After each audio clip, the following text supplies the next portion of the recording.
Hello, and thank you for listening to the Jeff Finch Experiment. I appreciate you clicking on the link today and checking me out. I just wanted to preface this particular episode real quick. This is the very first time that I've done an episode over the phone. My interviewee, I guess you could call him, is Matt Flowers of 1337 FM Nerd Talk Radio podcast. Please check them out. They're on YouTube, podcasts.com. You can see them on there. Also, they're on Twitter and Facebook. Just delve around and find it. It's good stuff. Matt's a good friend of mine. I've been talking to him over the internet for many years, 10 to 12 years, somewhere in there. We actually met on an internet forum called whatthefuck.com back in the early to mid 2000s, and we've been online friends for a long time. He's a good guy. He also has two gentlemen that do the podcast with him, Mike and Mark being their names.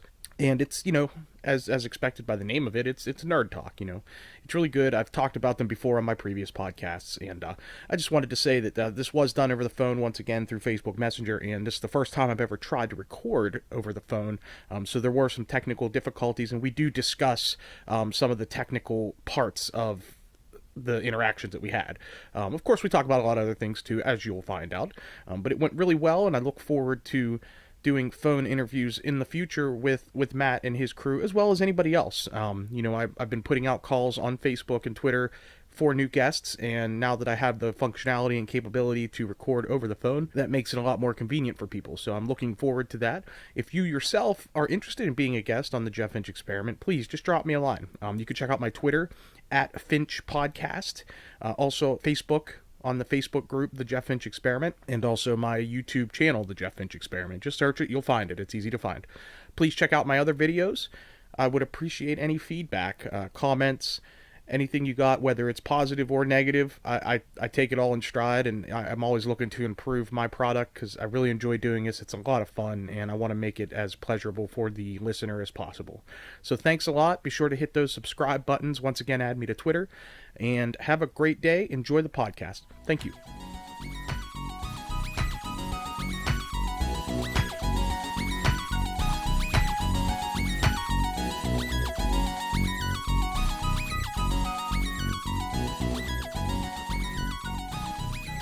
Want to talk about something general or random just to get it down, to get it recorded, and what I want to do is I need to I don't know how familiar you are with Google Drive and how that works. Do you use Google Drive?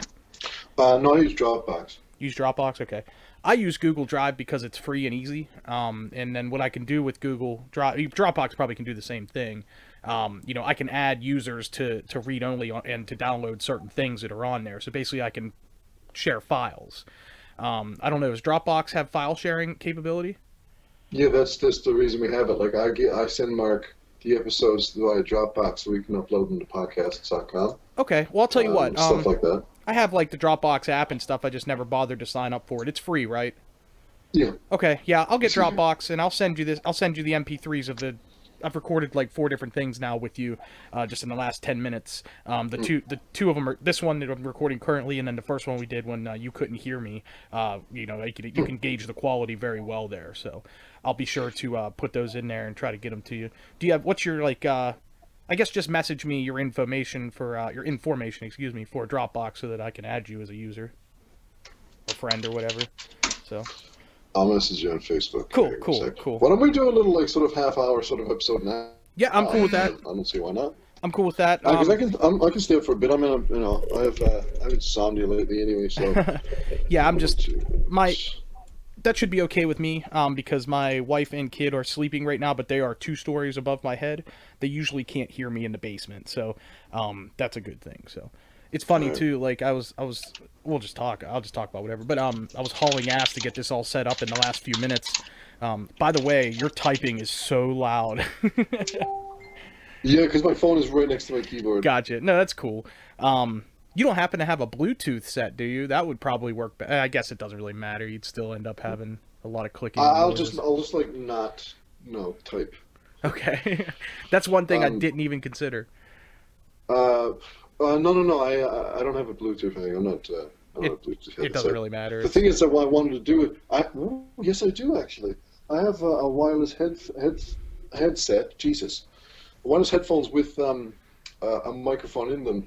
I could sort of have it next time. Yeah. When we're sort of like kind of messing around trying to get to work. I'll try the my nice expensive Bluetooth headphones, and I can see if I can get the microphone and sort of sensibilities going on So, with that.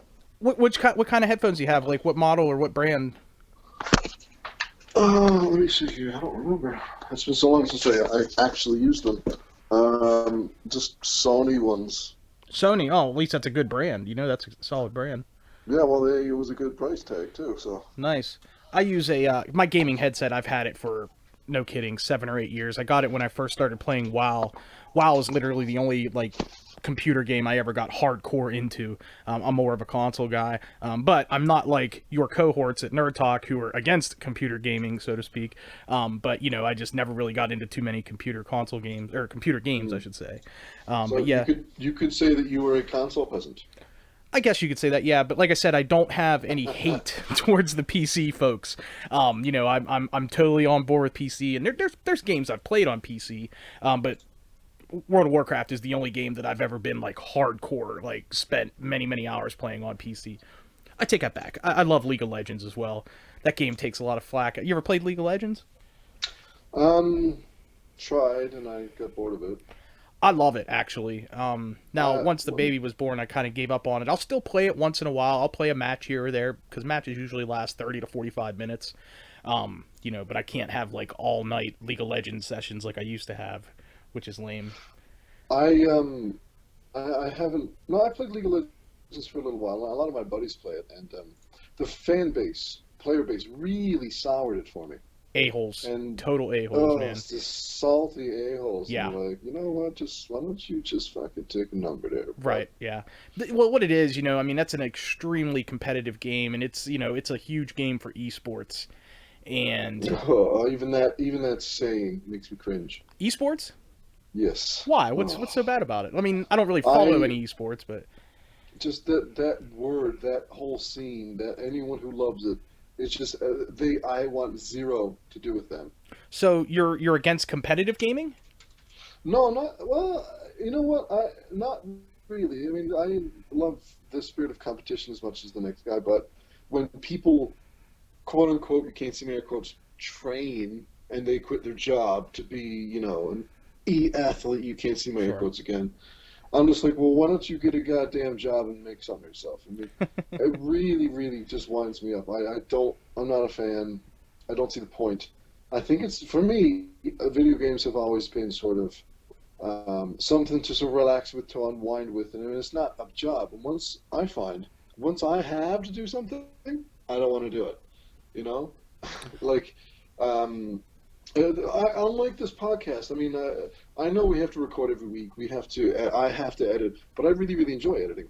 I I really agree. enjoy recording and having a laugh. And but there's certain things that, like, if I feel like doing them, I'll just do them. But if it's I have to do this hour this day It feels a too much week, I'm like like, work, I is don't what you're want to do saying. that. It feels less like And pleasure I and don't want leisure to.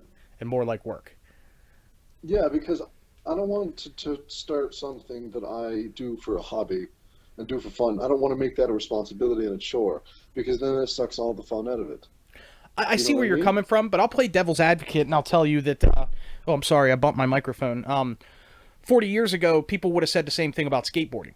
Everybody was all, you skateboard. Oh, you don't have a job. All you do is skateboard in empty pools all day. People told Stacy Peralta and, the Z Town guys and all that, or Z Boys or whatever the hell they were called. They told them the same thing. And those guys went on to pretty much launch the entire sport of skateboarding. And, whether you like skateboarding or not, it's the same concept. People, do something for leisure, for pleasure, like video games for, well, 30 something years now. Esports has probably been around. I know you don't like the term, but that the multiplayer thing has been around since the internet has really come along, in the early 90s.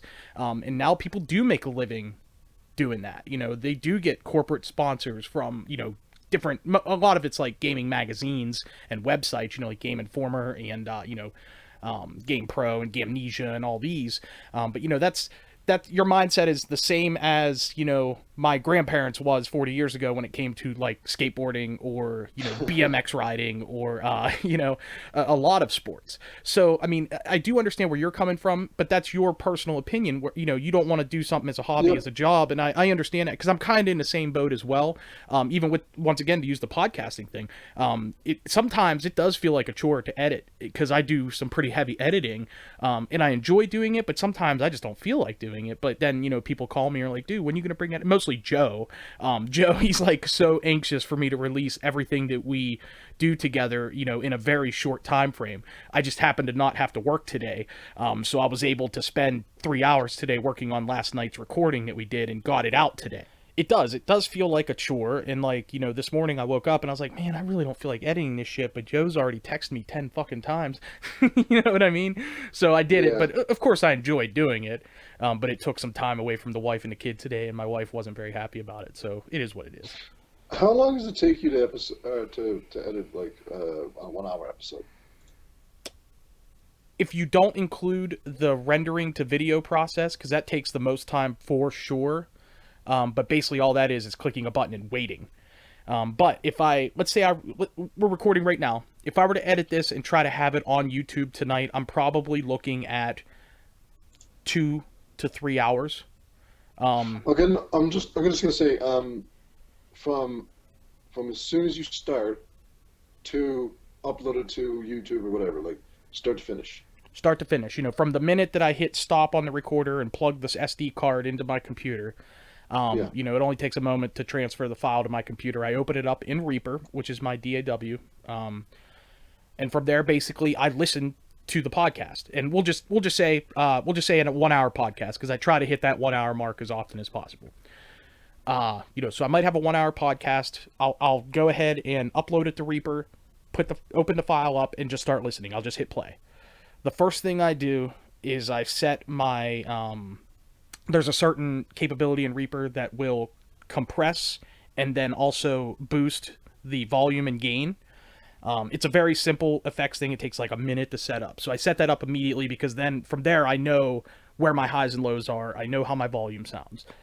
And then after that, it's pretty much just cutting. A lot of the shit that makes it to the air or I should say, there's a lot of stuff that doesn't make it to the YouTube video. And it takes a few minutes, with each cut, because you have to basically, you're looking at a timeline, and Audacity is very similar.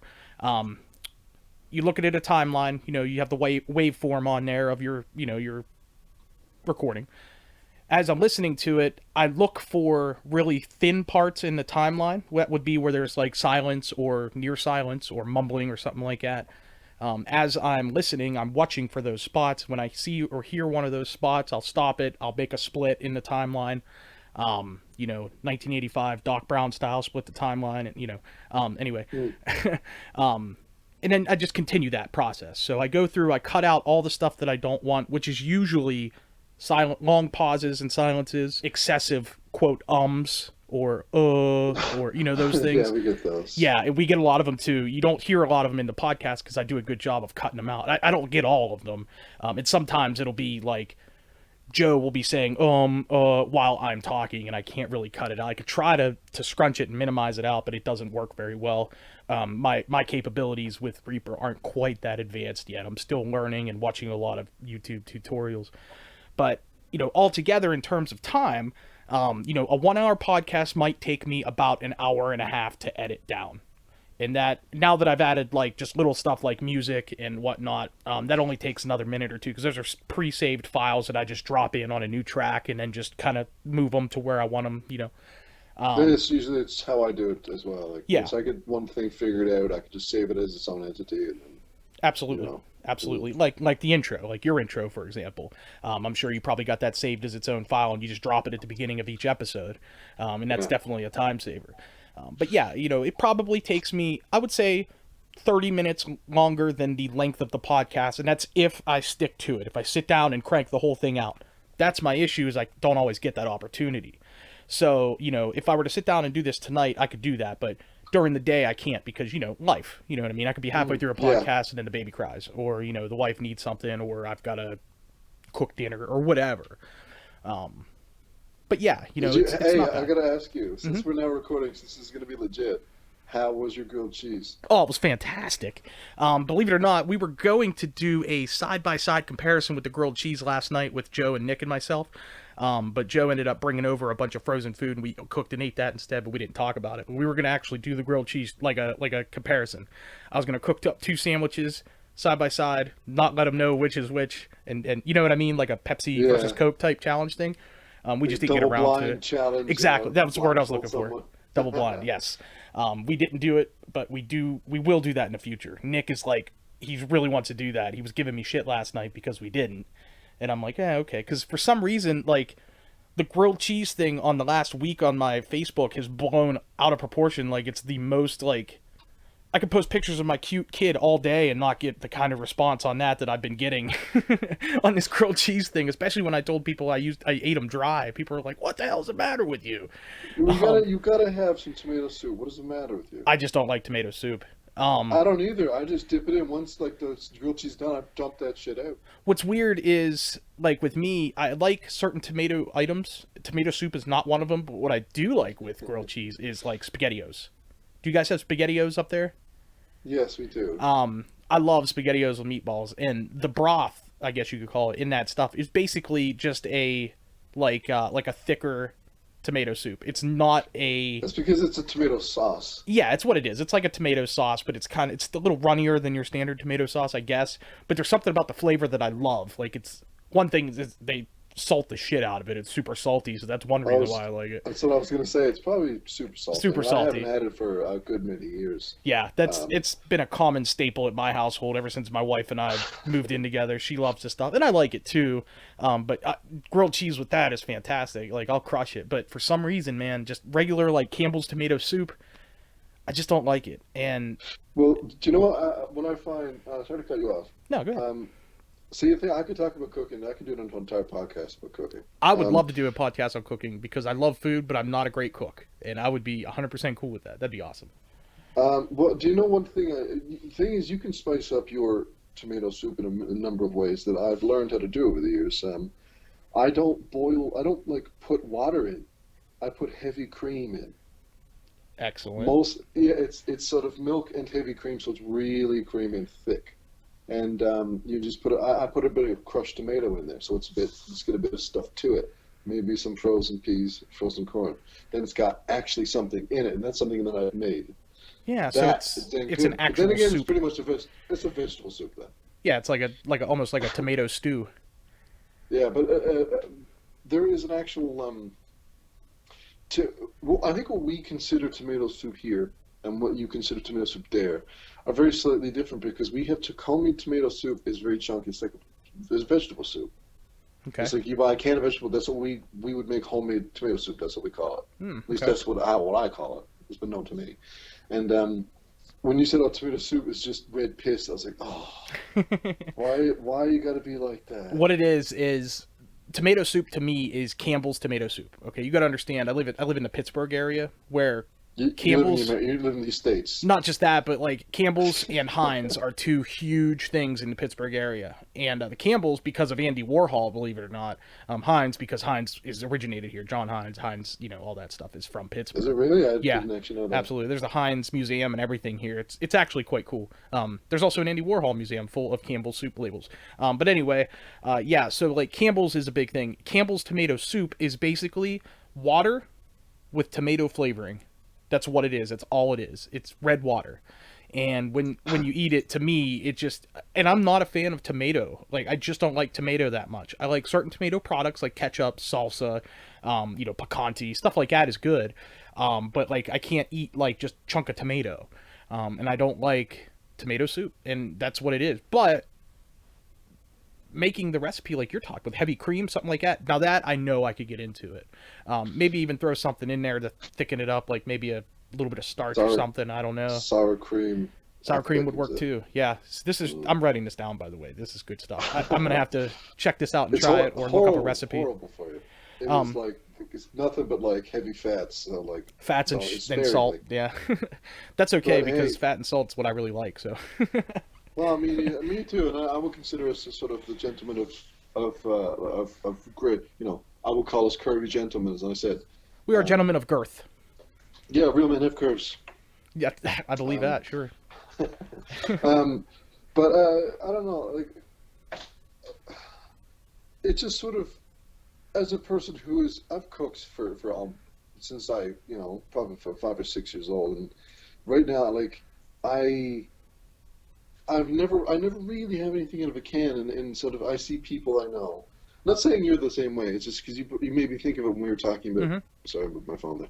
But you made me think about it when we were talking about tomato soup and how it's just out of a can. I'm like, I never eat anything out of a can, and everything I usually make is homemade, unless Sure. it's like fast food. I think that's sort Excuse of an me. American thing too. We're looking for convenience and time saving type things. And it's not that I don't make certain things from scratch. It's just that I can't make anything that takes real time from scratch. And I was brought up like my where I grew up was kind of in the country, where we lived 15 miles away from the closest supermarket. So my mom did make a lot of stuff from scratch, but for some reason like soups and sauces were the kind of thing that she would just go buy like bulk. Like she would go to like the supermarket and buy 30 cans of like tomato soup or whatever because my mom loved that stuff, or condensed soups of various type, and that's what we went with. I mean that's what we ate, and you liked some, you didn't like others, and that was that. That's just I don't know. That's just how I was brought up, and I think I do think that's an American thing for the most part because it's so easy and convenient to just buy stuff in a can, go home, throw it in the microwave or in a pot on the stove for 20 minutes and be done with it instead of spending 3 hours actually crafting something delicious. You No, know I what I can mean? understand that. Like, I can really completely understand that. I mean, in sort of the proportionally, it's easier to make. Sure. And it's sort of just, okay, have 1 can of water, stir it, done. Right. Now, um, I spent almost every summer of my life with my grandparents on the coast of Labrador, where when I say it's isolated, there aren't roads that go there. Understood. There's two ways you can get there. That's by like the boat, the ferry that goes along the coast, or flying in on this like pack of gum sized plane. Yeah, like And a puddle jumper or whatever that's style plane. yeah, I mean Yeah. it was seated about 9 people and the two pilots. And when sort of they grew up, when I say my grandparents are like they live off the land, my grandfather lived with his family in the woods, like living off the land. They weren't part of a town. They weren't part of um, like he grew up with all of his siblings, and they had like 8 or 9 kids. It was that generation, They were that sort homesteaders. of Yeah. yeah, it was that level of isolation. My grandfather grew up, and they have obviously since moved to a town, and my mom grew up there and stuff. And we don't we obviously don't live off the land, but You're the on the way grid, they so to speak lived. now. Oh yeah, yeah, they have electricity, and the growing up there with them, we everything was homemade, and that sort of stuck with me. And plus, my culture of Newfoundland and Labrador is the most old-fashioned Canadian province, where it's sort of the last of the Irish descendants, and the Irish accent is very thick in some Newfoundland towns. And the fact that the entire province really could be seen as sort of an isolated, old-fashioned province where everything was homemade. Everything sort of new was McDonald's. Oh, you don't eat that. That's no good for you. You have some salt. Have some codfish and some potatoes. That was sort of it was really sort of almost in my culture and really up into my upbringing. And when because it's funny because it's the absolute polar opposite from my wife.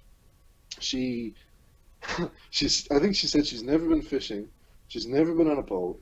She's never been to a town smaller than like 500,000 people. And I'm like, she came Holy here to cow. Wabash, and it Culture was like shock. she exactly like reverse culture shock. So she's And British, right? What does she live in London or near London? Is that where she's from? it's an hour, I think, hour north of London, in a place called Northampton. Okay, I've heard It's a, of Northampton. it's a very British name.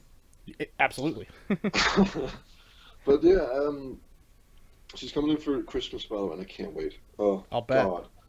But yeah, like I find that to me, sort of cooking and eating is I mean, like I have a bag of chips right here, but I mean, I I make my own chips now and then because it's just when growing up, you had to make whatever if you wanted to eat something, you had to go make it. Both grandparents, one more so than the other, but still, it was sort of ingrained to the sort of culture of my province. And I don't want to say my country because, then you see Toronto and you're like, people from Toronto, and they're like, Toronto's basically like an American city. I mean, it's exactly. a big urban hustle bustle type place. It sounds ridiculous because I know a lot of people from Toronto, but I lump all of Ontario in. You guys are pretty much Americans. Yeah. And they talk like you, they act like you, they have their sort of that sort of culture, that sort of consumerism culture. I'm like, yeah, you guys are pretty much Americans. I wonder if it's that way out in Western Canada, like Vancouver. No, No, not really? at all. It's complete. It's 180-degree. Like Vancouver, especially.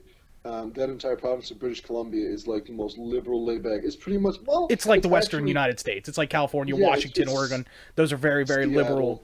Seattle. Yeah, Yeah, Seattle, great example, which is right across the border from Vancouver. Yeah, Seattle's a very, very heavily liberal place.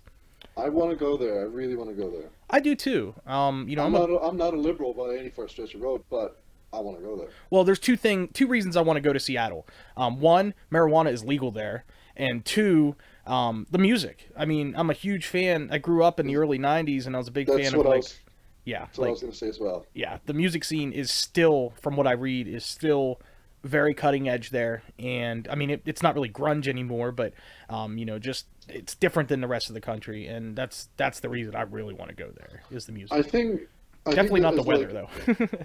Definitely don't want to go there for the weather. apparently it's very rainy, very damp, very Yeah. precipitatious, as Probably they say. something that your wife is used to, where she lives, is probably quite the Oh, same. Yeah. exactly. Yeah. Yep. Um, but yeah, I think just there's a lot of actually places in the States I want to see. I want to see it, and but there's places in Canada I haven't seen yet. And have you actually been to Canada or been outside the U.S.? No, actually, I have not. The closest to Canada I have been has been Niagara Falls. I've been to Niagara The Falls. American side. Yes, I can see Canada. I've seen Canada across Lake Erie at Cedar Point in Ohio. But that's about it. I have not been to Canada, and it sucks to go to Canada now because you have to like have a passport and all that bullshit to leave the United States, which is Well, lame. yeah, it's a different country, so it's kind of a Yeah. necessity. Well, now it didn't used to be. When I was growing up, you didn't need all that to go to Canada. My dad would go to Canada every summer. He would go Are up. you serious? Yeah, he would go up to. He would go through Minnesota. Up north of that would be, I guess, that'd be Manitoba. He did a lot of hunting up there. He actually killed a bear up there back in like I want to say like 95, 96. He went bear hunting, and killed his first and only bear that he ever killed. Was about 100 miles north of the border, north of Minnesota. There were some lakes up there. It's actually a pretty cool story he told me, but I'll tell you another day. We were actually just recently going through pictures from that particular trip, and he was telling me a bunch of really great stories, and he loved it. He really likes Canada. And I I got some. That'd be a good topic for another podcast because I got some hunting stories for you. that would be I awesome. Yeah, got. I'm a hunter I and I'm have into that stuff. So one. I stopped hunting a number of years ago just because of just something that happened and it just unsettled me. I stopped because I couldn't, like, I was at a point where I couldn't afford to go hunting. I couldn't afford to buy a license There's, and bullets, and then I just that's haven't also gone. it. I haven't done it since. Probably been 10 years since I went out hunting. But I do enjoy hunting, and I'm not claiming to be the great white hunter. I mean, I've killed one deer in my whole life. I've killed a lot of turkeys and squirrels, but I've only killed one deer. No bear, no elk, nothing like that. So, but yeah, I've I'll ne write it down. That'd be a good conversation. I'd enjoy that. I've never actually killed a large game animal. Killed lots of birds, but I've never killed sort of anything bigger than a bird. Although I've been hunting. Um, I don't know. I just want to just go out and be out, and I couldn't care less if I say, "Oh, Dad, you go shoot that moose. I'll stay here." And I'm just because the experience of going out and getting up at 4 in the morning, be up at 5, there's nothing out like all it. day. It's Yeah, invigorating. and it's something very primal, something that it's you feel the power, but then again, I never actually shot anything. One thing my dad told me, my dad got a smartphone about maybe 2 years ago. Okay, now I've had a smartphone since like 2009 or so. And I've noticed in my life, ever since I've started in the smartphone generation, that was my phone, probably my wife texting me.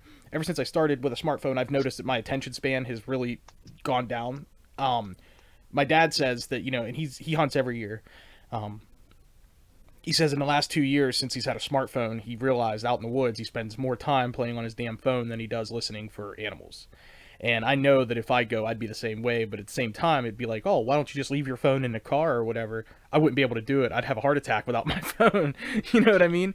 So that's one thing that's like kind of keeping me away from wanting to go hunting is like, I don't want to be without my phone. That sounds so stupid, but That sounds so 2010 plus. no, you're absolutely right about that. The 2010s, they're like, oh God, where's my phone? Where's my iPhone? Oh, there's a deer. He's a 20 point. Oh, where's my phone? I get any service. But the thing is, I would almost be the opposite. I would have it with me for the GPS capability in case I'm lost. That would But definitely be the otherwise, best reason to keep it for sure. other than that, I would be off. I'd be like, no, this is off. We're hunting now. And some people want to, because I tend to go in the woods. I say it's in the woods. I get up at 6 in the morning. I'm out by 7, and we're out hiking all day. Right. We stop. We build a camp. We're there all day and all night. The next week we come back, and it's just something to do because I just like doing it. And anyone comes, and if they're on the phone, I'm like, phone off.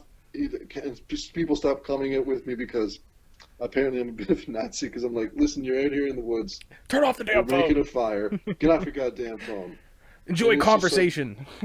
yeah, and there are times, since obviously I live in the woods, well, I live in the sticks, and there are many, many animals around here. Last night, not last night, well, yeah, last night, me and Mark, and we recorded last night, me and Mark and Mike, we had a guest, and around 11:30, Mark, we wandered down to McDonald's, like you do after having a bunch of drinks, and Sure.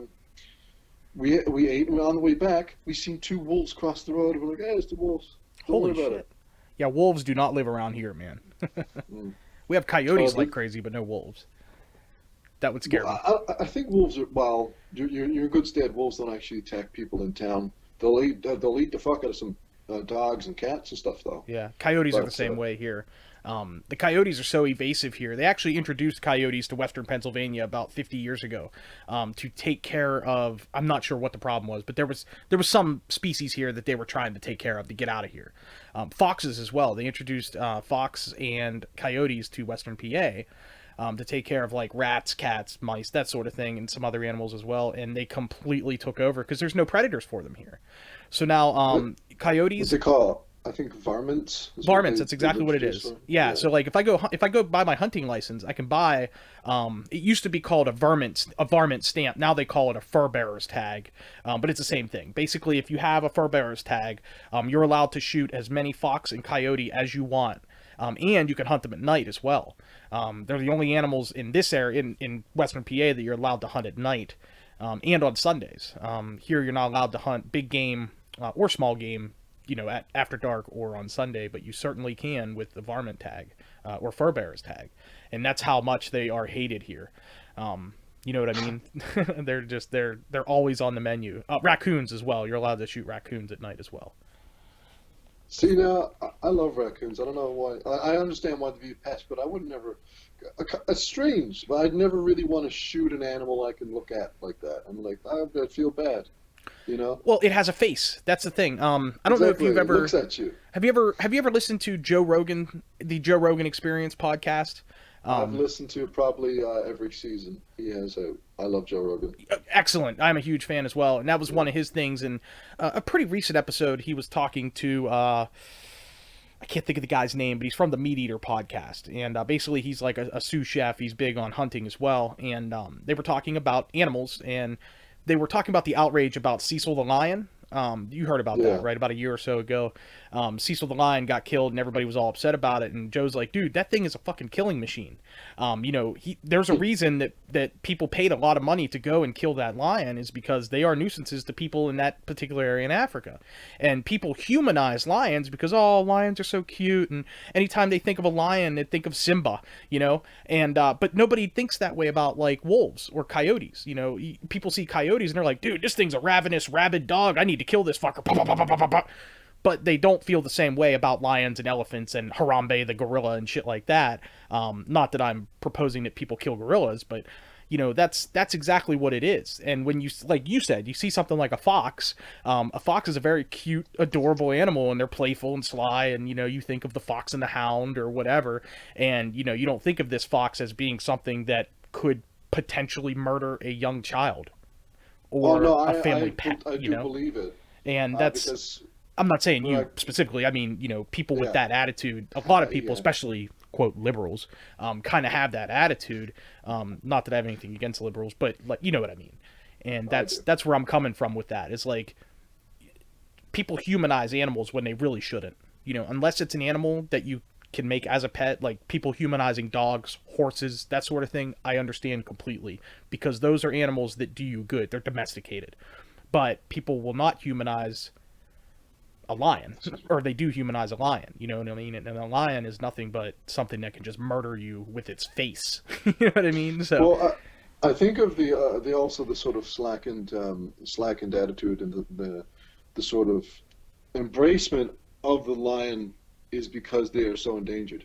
no, Everyone's so scared to do anything about it. They're like, "Oh shit, the fucking lions are going to be extinct," I agree. and you're like, you know, um, you know what? You know what? Surprisingly, can fuck you up. We're gonna swear here, right? Oh, absolutely. Yeah. I mean, Okay. Okay, so sure. I try hard not to swear on my own podcast, but you know what animal can fuck you up is a panda. Yeah, They're panda could definitely bears. could definitely quack you up. I guess you could say. Because the thing is, I noticed a quack there, by the way. But the thing is about pandas that they are indeed bears, Yeah, and they have all the molars, they have all the paws and all the strength and the aggression of an actual bear. But no one really realizes it because it was like, oh my God, a cute because little they are panda cute from as fuck. Tokyo Zoo or something, gonna have a little mate and whatever. And everyone thinks they're so cute and cuddly and stuff, but motherfucker, that's a bear. The Chinese did not think pandas were cute and cuddly. That's why they're so endangered. I mean, the Chinese and Eastern Asians, practically came close to wiping out the panda population over hundreds of years, because they knew that these animals can be evasive and they can fuck you up. Now, I don't know much about pandas, but I do believe that they are obviously they're omnivores because they're bears, but they tend to stay more herbivorous. They tend to eat mostly grass and bamboo and stuff like that. So, I mean, I've never really heard of pandas attacking people, but it wouldn't surprise me if it happened. Like if you were wandering around through, Shanxi province or something, I just made that name up, and you It's just kind of probably right. stumble across like a starving panda, he's gonna fuck you up, Yeah, isn't he he? will. Absolutely. He's looking to further himself and his cubs or Well, her that's, cubs, and that's what they need to do is eat a human. That's what they'll do. I mean it's what it encompasses the name wild animal. I mean, the thing is about human beings is we are removed from the food chain. That's what makes us comfortable, you know. That's why we can then put a friendly face on a panda, put a friendly face on Absolutely. a lion, because we're not in the food chain. We don't need to fear that shit. Absolutely. I see your food chain and I raise you a shotgun, you know? Right. Um, like Louis C.K. went on a big rant, like sort of a bit about the food chain. Like, what if we were just suddenly reintroduced, and like you're getting ready for work and you burn your toast, and you're like, ah, fuck, and then you gotta chase some guy down and eat him before work, and it's just another thing that you gotta do, and you're like, oh. That's a And pretty interesting take. Yeah. I thought it was so funny, and I was like, well, only one person really can do it to pull it off, and that's Louis C.K. And it's just his brand of sort of world weary, tired, fed upness. I haven't really checked out a whole lot of his stuff. I mean, I like him, and like, I've watched his show very occasionally, like once in a great while. I check it out if it's on TV or whatever. But you know what? I do like him, and I respect him a lot, and I just need to like get more into his comedy. After we're done with this, I might just go upstairs and pop on some Louis C.K. and check it out. There's a bunch on YouTube. Well, there's also one he just put on Netflix, a new comedy special. I haven't actually watched it yet, but Oh yeah, I put it on my watch list. Yeah, I saw it the other day. I was on Netflix poking around and I saw that. I was like, "Yep, I'll put that on the watch list." Of course, my watch list has like 50 fucking things on it, and I just never okay. make the time to watch it all. Um, I'm comfortable with this going an hour. I mean, Oh yeah, yeah, whatever. that's Let's fine, man. keep I'm going. not. I'm good right So now. Yeah. now that we're on the topic of Netflix, have you watched Stranger Not Things? yet. No, please don't spoil it for me. I've I'm not gonna spoil it, but my God, it's probably one of the best sci-fi So you shows have I've started seen in watching. I think it many, was many years. was it Mark that was or Mike that was really talking about that on your podcast. One of your guys was talking about that Yeah, and saying it was really it was great. Mark talking Yeah. about it, and then we all seen it, and now we're standing in awe of the amazing writing of this. When I did my podcast with Ryan Greco, it was, I think it was my fifth one that I did. I don't know if you had a chance to catch it. That is actually my brother-in-law. He and I spoke pretty heavily about that show. He gave me the general premise of it, and his exact words or close to it was First off, the whole series starts with them playing Dungeons and Dragons. Score Yeah. right there. And I'm like, yep, that's good enough for me. so, so yeah, I definitely Funny. put it on the watch list, and I need to make some time to watch it, because I'm 100% convinced that if I watch the first episode, I will be just glued and have to binge the rest of it. I will not be able to watch an episode a day of that show. That's going to be a show that I'm going to have to spend the whole day watching, to satisfy my binge needs, so to speak. Funny you should mention Dungeons and Dragons. Mike, Jennifer, and was Jennifer's Mike's wife. Mike, Jennifer, and a bunch of other people were actually getting a D&D campaign on the go soon, and that's going to be another segment, another sort of separate recording for another podcast. Which version of D&D do you guys play?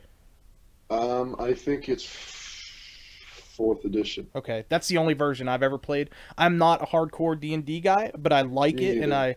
I do watch like the PAX conventions they do. PAX convention, like the Comic Con, the big thing. There's a couple real big ones each year in America called PAX, and Will Wheaton, actually, you don't like Will Wheaton? No. No? Oh man, Geek and Sundry, he's good. He can be a bit over the top and annoying, He can but be a bit of a cunt, yes. yes, no, there's no doubt about it. But that being said, some of his YouTube stuff is great, and he actually hosts a YouTube channel called Tabletop Gaming. It is wonderful. I know, I've seen it. That's yeah. the reason I don't like it. Really, you don't like that? Oh, it's so good. But Well, anyway, they fired a producer because Will Wheaton himself didn't read the rules. Because they were playing this game, I don't remember what it was. Will was playing it wrong, and then someone said, piped up, so I've been playing around this rule, this and he got rule all is pissed wrong. off about it. He I do then recall fired that, a yeah. producer. And I was like, you fucking cunt. Why don't you read the fucking rules yourself, you stupid, bearded twat Mary Sue motherfucker. Worst part of Star Trek Next Generation. Jesus, I hate that guy. There's I can't think of the gentleman's name, but there's a guy who works for is it Wizards of the Coast, the company that makes D&D, and he hosts a ton of YouTube stuff. His name is Chris something. The name escapes me, but he does a lot of Dungeons and Dragon campaign videos on YouTube, and he hosts a lot of the campaign videos that you see from the PAX displays and conventions. And they did one with Will Wheaton. They've done many with Will Wheaton, but they did one with Will Wheaton live in front of an audience at a convention. They played a round, a campaign, and they killed Will Wheaton's character. A long convention. Yeah. They killed Will Wheaton's character, and it was like so awesome because he cried and bitched and moaned like a little baby, and then they actually let him come back with that character like on a campaign, the following convention. You know what I mean? And he bitched and moaned and cried and whatnot, but I think what I was getting at with that was with D&D in general, like I started to get into it a little bit. It was about 2 years ago. It was right after I moved into this house. It'll be actually been closer to 3 years ago. Ryan, my brother-in-law, and his wife are hardcore gamers, big WoW players, and whatnot, and they're actually the ones that got me into Warcraft and some other things. But we put together a D&D campaign, and I was the dungeon master, completely new, by the way, all three of us, to Dungeons and Dragons. We understand the concept. We had never played it before and didn't know how imaginative and deep it could get. And I went down to, there's this local game store here. It's called the Game Master's Realm. It's like a mom and pop's game store, you know what I mean, which is pretty rare in this area. I talked to the guy there, and he sold me like a monster manual, dungeons manual, and like the player's guide and all that stuff. He sold me like 4 books for like $30 or something like that. I'm looking at my monster manual and my DM guide, everything right now. Nice. I can see it. So we tried out a campaign, and I put together this big elaborate campaign that I loved, that I actually based around The Last Airbender, Avatar, which is a TV show that I fucking love. Movie sucked, but the show is excellent. And I did a campaign around the very basic themes of the 4 elements: fire, water, earth, and air, and these different mages. There was like a fire mage, an air mage, and so on and so forth. And our campaign basically revolved around them trying to visit these 4 mages and gain certain artifacts and knowledge from them in order to save the world, so to speak. And I thought that we loved the campaign, like the idea that I come up with, and the story and the thoughts, but when it came to actually playing the game, it was just 3 of us. So it was 2 characters and then me as the dungeon master. And it didn't work out to be as fun as I hoped it would. Had we had 2 or 3 more characters, it probably would have been a lot better.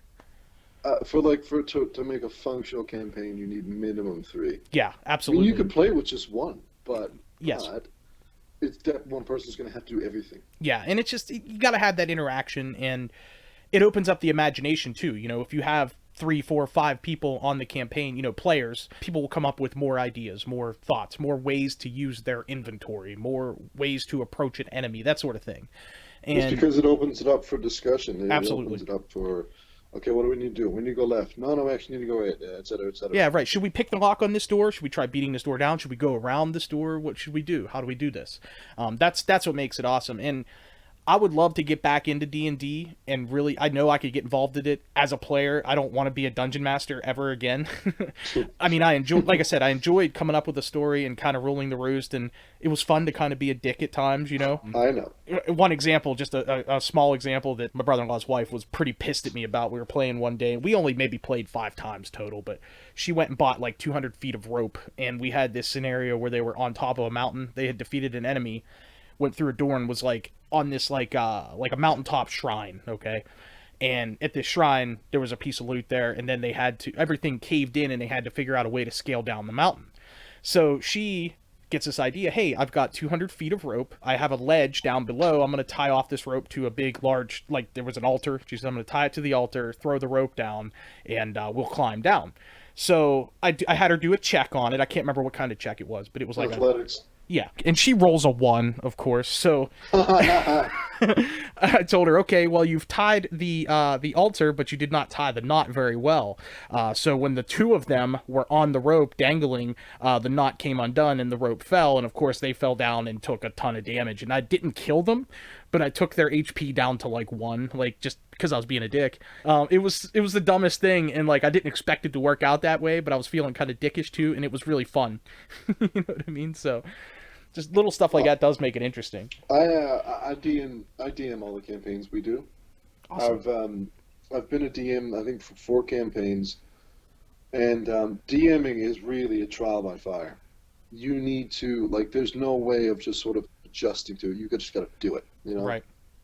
It's, And of course, you have to have a very good knowledge of the rules as well, and that's kind of where I was lacking as well. Like I read through the books, and I even got a hold of a copy of Dungeons and Dragons version 4 for dummies, or edition 4, and read through it, and like, I had all this knowledge of the game, and I was like, oh yeah, this is going to be awesome. And then when we finally started a campaign, I didn't enjoy it as much as I thought I would. So I want to be a player. DMing's like carpentry. Like, you got it or you don't. You enjoy it or you don't. It's just you can't kind of be a good DM. You're either a good DM or you're a terrible DM. The thing is, I find funny, I try to be a dick to my PCs, because if I'm being as harsh as I can and they're still just overcoming, I'm not doing my job properly. If they're enjoying it, if they enjoy playing this game, I'm not doing my job properly. There was one campaign we had. I took 2 weeks aside to come up with a map, come up with the cities, come up with the quests, come up with the quest givers, come up with the NPCs, come up with random encounters I had, come up with this. I even scaled everything on graph paper. Okay, like, well, this one little square is a quarter mile, and like I have everything scaled out and roads and everything. And then the thing is, what you got to take into account as a DM, you cannot never take into account what PCs are going to do. You can't tell them where to go. Right. You People can tell have free them will. what's happening, but you kind of have to gently steer them in the right direction. And over the campaigns, I've learned how to do that very subtly. The first one I DM'd, first campaign I DM'd was, I think they were trying to find this like ancient paladin shield to fight this like lich in a tower, because he was like using like this fucking like decaying beam of like magic, and he would, if anyone went in like on top of the tower to face the lich without it, they would instantly like sort of age super fast and die. And I made that very, very clear. One person tried to kind of peek him through the door, and he got blasted, and he didn't die. He just aged a bit. He took a fireball to the face or something. And the thing is about DM, they're always going to be standing around trying to decide what to do. There was one time they were trying to, in this like old vault, trying to find this paladin shield, and there was like a door, and I thought it was very simple. I came up with a puzzle for the door, and it was like a bunch of runes that you had to sort of put in a certain order, and if they moved them in a certain order, I say, okay, the door's unlocked. And they sat there for about half an hour trying to figure this shit out, and I was like, guys, there's 4 runes. It's not fucking rocket science. And they're like, well, we're trying to figure it out. And I was like, and I came up with this little thing, and I started making him nervous by kind of just put my little DM like divider up and just sort of rolling dice and then looking at him. And I'm like, and I'm like, here, roll perception. And they're like, oh, what's going on? And I'm like, roll perception. And like, we got a 7. Oh, okay. Never mind then. And then they kind of start getting a bit nervous, and that sort of pushes them on a bit. And I started laughing because I wasn't rolling for anything. I was just rolling to, yeah, because you were getting fidgety and anxious. Well, because they were like 30 minutes trying to figure out a door. And I'm like, one of their guys was like an ogre barbarian. I'm like, he could just smash the door. Just beat it down. Do you have a big heavy club or something? Well, it was funny enough because he was an ogre bard. When ogres, and he had an intelligence of 2, so he couldn't sing, but he could clap his hands really loudly, and that would create shockwaves. And oh god, it was so. So you have an ogre that can do nothing but thunderclap, essentially. Yeah, just go. And that reminds me of a character I made. Have you ever actually watched the show? I think it's Two Stupid Dogs. No, I'm not familiar. I've never even heard of it. I think it was on Cartoon Network. I remember watching it when I was a kid, and there was this one point where there was this guy, recurring character, like, in between like the little skits. It was like a little short, like 15 seconds, and he'd come across something, and he'd always go, "Ha, yeah, isn't that cute?" But it's wrong, and that was sort of his little shtick. That's what he'd say, and it was just a little funny situation. Yeah. And there was one time there was this bird, like a canary on a perch, that was going like doo doo doo doo, and just sort of tweeting or something, and the guy kind of just like comes into frame from the bottom, and he's like, isn't that cute? But it's wrong. And the bird starts tweeting in, so he holds a little tiny piano, and he goes, doop, doop, doop, and the bird's trying to like match him, and then he just starts screaming. The louder he screams, he's like blowing the bird away. Nice. And I gotta send it to you. It is it's just beautiful. Yeah, I would like to see that. Because I made a half-orc bard around that guy, and he just had a little tiny piano and a big club, and he just, because he had intelligence of like 3, he'd just go like doom doom doom, and then just smash them. Right. La la la la la, and just hit them with a big club with a little tiny piano in his hand, and it was just hilarious. Matt, I want to play D&D with you and your friends now. Like literally right now. I'm gonna go upstairs and grab dice and let's just. I wonder if now it is edition 4, which has a game board. Whereas previous editions of D&D, from what I understand, didn't use a game board. It was more imagination based.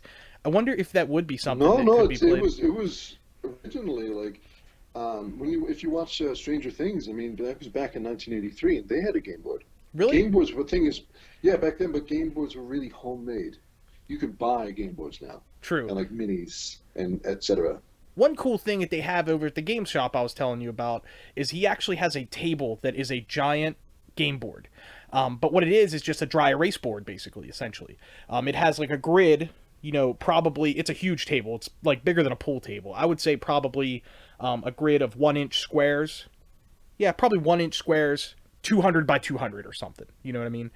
And it's just a whiteboard with the grid, ingrained in it. And then he would go and you could take like a dry erase marker and just scratch in certain squares to make it look like walls, you know what I mean? Stuff like that. I thought that was really neat, and they would host D&D tournaments there. But they played edition 3, I believe. Not that makes a difference, but I think the most popular one since it became really, really big and popular is 3.5. Yeah, that's like the hybrid one. The quote unquote purist one, My wife just sent me a pretty interesting message. She said that nothing like that, but the baby woke up, and so she went in to see what the baby's up to and realized that the baby's diaper was wet. And I guess the baby was crying and complaining and making a bunch of noise, and I can't hear it down here in the basement.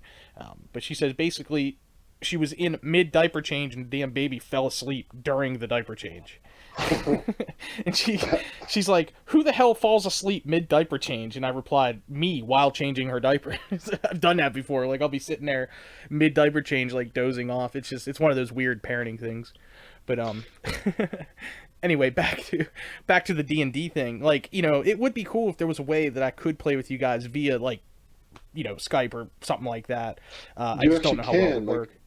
We'll need you to get sort of a character sheet. We'll Sure. need I'll need you to sort of scan it if you have a scanner, just so I have it as well. Oh, absolutely, and I Um, do. we we have all the dice, and I can make the rolls for you if you want, or you can get an app for your phone. Depends on what kind of. I'm sure you can get an app for whatever phone you have, and we can do it like that. I mean, I can show you because I have a little map and little like world map that we can use, and I know people like you know. Do you remember Joe from Yes, Woodstock? yes, I do.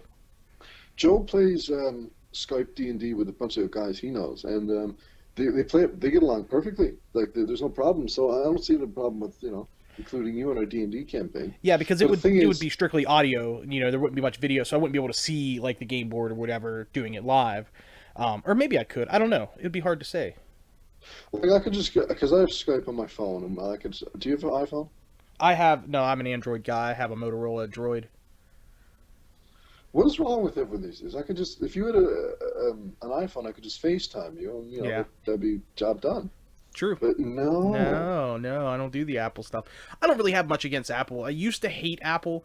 What it was I've had a couple iPods in the past. I had an iPod fourth generation, iPod Nano that I loved. It was a wonderful, wonderful device, but I couldn't stand iTunes. And you got to think this was like 2005, 2006. This is quite some time ago. iTunes, no matter what I did, it effed up my computers, man. Like it would install QuickTime and it wouldn't let me use any other programs to do music or anything of that sort.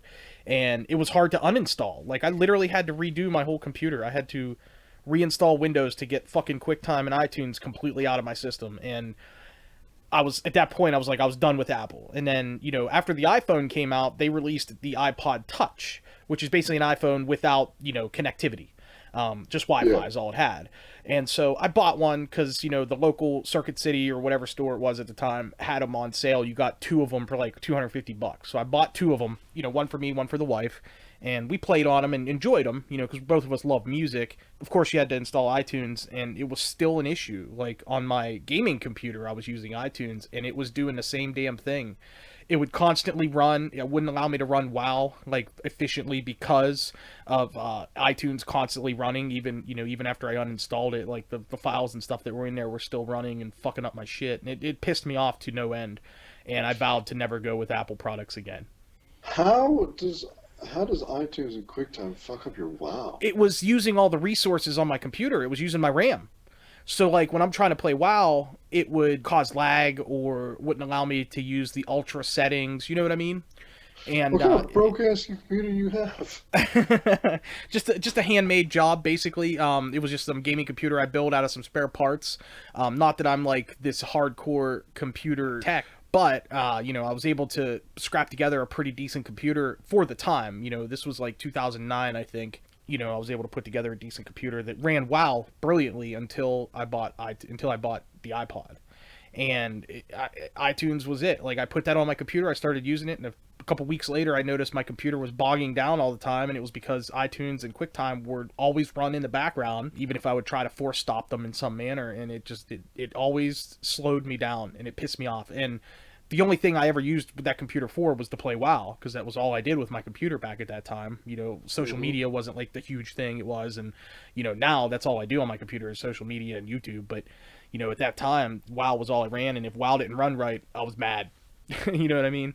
And Yeah. that's what it was. So I'm against Apple now, and that's the only reason It why. it sounded like there was probably some underlying issues besides this QuickTime and iTunes taking your RAM.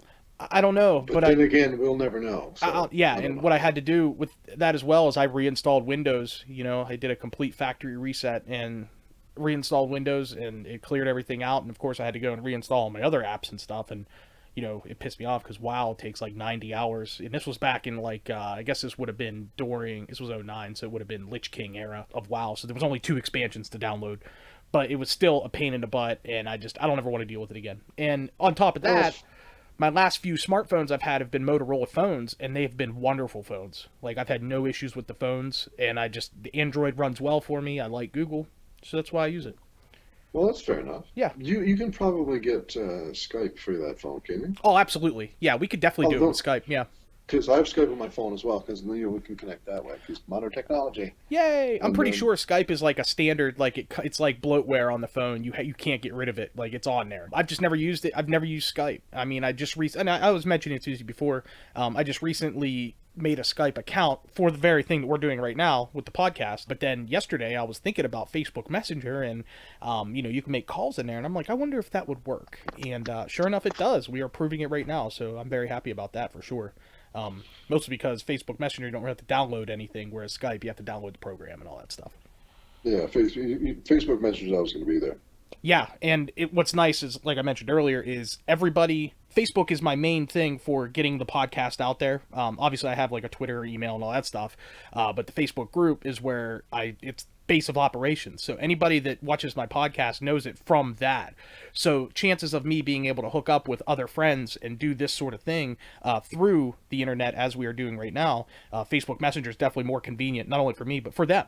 They already have it, so why not? Just as long as they have the proper browser. You and I are probably the only people on earth using live browser. Everybody else is using either Mozilla or or they're running iOS, of some sort. Yeah. So I think this is, well, I mean, for what we need to do with it, I think this is actually working out fine. It's working out just as good, if not better, than I hoped it would. And like I said, the recording will be the true tell of it whenever I go back and listen to it. But what I listened to, at the beginning here when we were having some technical issues, I could still hear both of us on the recording. It sounded good. So that's cool. I think that's awesome, and I think this is going to work out very well for me. Now, what you need to do is get a mixer and a recorder so that you can do it, or just a separate computer. If you run two computers, that would work as well. You could run Skype or Messenger on one computer, and then you can record straight to Audacity on another computer. Now that I think about it, if you had two sound cards on your computer, that probably would work too. I don't have two sound cards on my computer. No? I'm actually a little bit surprised by that, because I know that you have like a pretty big, bad gaming computer, you said. There's probably an integrated but you probably got... There's also another one. I could maybe... Well, there you go. If you have an integrated one and then a separate sound card, I think that would work. Like, you could use the integrated sound card for the input, so to speak, to go to your Audacity. That's what you use, right? Audacity? Yeah. Yeah. Yep. And then the second sound card would run your in and out for your Skype or Facebook Messenger. I don't think we really need to complicate it to such a degree, do we? If you want to record it with any sort of quality, you do. Now, my friend Joe, he is also caught the podcasting bug. He went out, he bought himself a snowball mic, and he's been recording mostly just himself. And I think I know Nick went over there one day and they recorded together. He loves the idea of Skyping, friends and whatnot. And he has family members around the country. He has a couple of brothers that live out west who are very similar to Joe. Like, they have all the same interests, and they could talk about like comic books and movies for hours on end and would make for some really interesting podcasts. And he was looking into doing like Skype interviews and recording them through his laptop, and he just has like a basic run-of-the-mill Toshiba laptop, not too much different than what I have. He found some sort of program. It's called something Jack, not Magic Jack, but I can't think of what it's called, but it's something Jack. He showed me a video for it, and I'll try to find it on my Facebook, because he put it on my Facebook. I'll link it to you. It was a program that actually routes different things in and out through your one single sound card. So it was capable of allowing him to record from Skype into Audacity, still talk into it, and catch conversations from both ends in a recording. And it didn't seem very difficult to set up, but I'm not 100% sure of what the reliability would be and what the quality would be. So, I mean, that would be something to look into. You could probably just Google it and find it. But, being that I already had a mixer, I figured that, if I went out and got the separate recorder, which I did, I got a really great deal on it. I was able to set up a true mix-minus setup with the mixer through the computer and all that, so that I can really fully take advantage. And, the best part is, with this setup, with the mixer and whatnot, is I can set up to 8 microphones. So I can have like and still do the Skype thing. So like I could have, say, 4 people here in my room, and then maybe add you and the boys in on the conversation and have a really nice roundtable discussion about whatever it is, a panel discussion, so to speak, about whatever it is we want to talk about. And you would be able to clearly hear everybody in the room with all their separate mics, and then whatever else I want to hook up as well. So that's my goal, is to be able to do panel. If we were to do that, I would really prefer to have everyone have their individual microphones on my end. Oh, I can understand completely, for sure. Well, I think we should wrap this up soon there, Finch. It's 20 after 1 in the morning here, and I got to work at 7. Well, hey, I thought I'm going to be tired anyway. Yeah. And I think we needed to get this done. We need to get the first one out of the way. Yeah. Know that we can do it. And it's definitely, I don't know how you feel about it, but I'm definitely more comfortable with it than I thought I would be, to be honest with you. And it's better sounding than I thought it was going to be. The sound is really good, actually. I think through my headphones I sound super clear, but it's because I've got my headphone directly jacked into my mixer. On your end, I can only imagine how it sounds, but on my end, you're coming through very clear, and it's definitely good enough. There's been a couple hiccups. I didn't really mention them or call them out at the time, but there was a couple weird, like, robotic sounding noises coming on from your end. No, I think I don't know what's happening because I hear from your end as well. Oh, okay, so it must be something with the connection. But Well, other than that, that's the biggest problem we got, and I got no complaints. another thing I was worried about too, and there seems to be none, is lag. I've noticed no lag at all. It Yeah. seems like you respond to me pretty quickly with whatever it is I say, and so I'm happy about that as well. So kudos to Facebook for putting together a pretty decent call program. Yeah, I agree. I mean, it's a lot more clearer and a lot sort of quicker and sort of more convenient than I thought it was going to be. And I really got to give it to them. This is pretty good. It's decent. I mean, then again, we live in 2016. Well, you can say that, yes, but the other thing to consider is that we're 1,500 miles apart. So the distance and all that, and the span of countries, so to speak, kind of surprises me even more. It's better than I thought it would be. Now, of course, if I was Skyping to somebody in, like, Russia, it might be a little worse, but, being we're on the same landmass, so to speak, or at least group of landmass. You're on the island, aren't you? You're not on the mainland, right? No, I'm in the mainland. Oh, you are? Okay, I'm not sure. I'm not super familiar with the area up there, but anyway, it's really cool. It's way better and more fun than I thought it would be. It was absolutely enjoyable talking to you because I've known you for 12 plus years, I want to say, 12 years ish, Yeah. and this is the first time we've ever spoken in, like, actual voice, which is awesome. And I guess it's cool to meet you, man. You're a really cool dude, and I've always respected you and your friends who I've known from the old forums, and I look forward to doing this many times again. Oh And yeah, I especially mean, with your boys too. So Mark and Mike they're always eager to get new stuff in the go, get new things in the go, record this. They were always asking me like, "Are you and Finch gonna record? Can we we want to hey we're gonna come there and do it too." And I think we should do sort of maybe you and Joe and me and Mark and Mike we can sort of have us sit down one day and just shoot the shit, have a beer. yeah, and Joe is really into it too. He thinks your podcast is good, and dude, I won't lie. I talk you up quite a bit to him, like, and we've mentioned you on many podcasts where it's like, oh, I was listening to those guys and they did this sort of sketch or whatever, segment, and so let's talk about this or whatever. But I would like to actually be involved in some of your segments. I really enjoyed I believe it was the one, 10 episode 2 or part 2. You guys did the song lyrics where you translated it into, like, different language. I loved it. And, like, I was washing dishes the other day listening to that, and I'm screaming. I'm like, dude, Wheatus! The band is Wheatus, you fucking dumbass! Teenage Dirtbag! And, like, I'm just cracking up, and I was like, man, if I was there, I know I'd be smoking those guys at this contest. And so, like, just stuff like that I really enjoy, and I would love to be a part of that. Because that's not something I do in my podcast, but it's something you guys do very well, and I like it. That's how I was feeling when you guys were talking about Famke Jemsen. Yeah, you were saying that. I was getting stressed out. I was like, oh, it's Famke. She's Dutch. I felt good that I knew the name. I just felt bad that I didn't know how to pronounce the name. So I think it's going to sound funny, but why can Americans not pronounce things? I don't know. A lot of it is because no, go ahead. Anything foreign, you guys don't know how to pronounce it. I don't know. Maybe because we're in our big American bubble. I don't know. I will say thought it was a bit funny because there was. Sorry to keep cutting you off here. No, that's cool. I don't remember what I was doing one night. We used to get drunk, and it's a bit ridiculous. We used to get drunk and go on chat roulette. Do you know chat? I am familiar with chat roulette. Yes, very very fun website. A lot of dicks. Literally. Yeah. And me and my buddy Phil used to go on, and we used to wear this like zombie mask and just fuck with people. Right. And this guy was like, touch your mask. And I said, because I can speak French, I'm saying, because they're almost every... Well, petit peu. As soon as I come to your mask, say, I'm not going to start talking French. And he said something like, touch your mask. And I was like, je n'ai pas de masque. He's like, tu pass le... I was like, what language is that? I was like, motherfucker, it's French. Right? I will say this, I took a lot of French. I took 3 years of French in high school. I am in no way fluent, but I could at least survive in a French-speaking spot. So French is one of those languages where I feel like I can pronounce things somewhat close. But yeah, when you start getting into some of those Eastern European languages, and the names and whatnot. Like, I'll give you an example. The NHL. I watch NHL games and you see guys' names on the back of the jerseys, and it's like, some of them you read them and you're like, oh, okay.